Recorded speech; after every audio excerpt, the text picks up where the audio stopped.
Қайырлы күн баршаңызға. Арнама қош келдіңіздер. Менің каналыма тіркеліп, лайк басып, комментарий қалдыруды ұмытпаңыздар.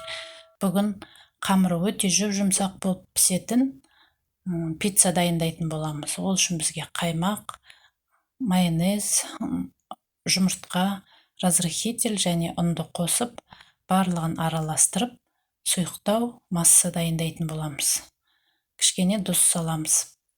Осындай массамыз дайын болғаннан кейін табамызға пергамент қағазын төсеп, домалақша ретінде болмаса төртбұрыштетіп, қамырымызды жайып, енді үстіне салмасын салуға кірісеміз.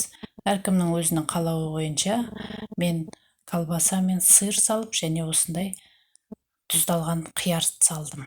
Мінекей осындай біздің пиццамыз дайын болды. Тез әрі дәмді болып пісетін осындай пиццамыз балаларға өте ұнайды деп ойлаймын. Сіздер де жасап көріңіздер. Баршаңызға ас болсын. Менің каналыма тіркеліп, лайк басуды ұмытпаңыздар. Алда көптеген қызықты рецепттермен, видеолармен бөлісетін боламын. Сау болыңыздар.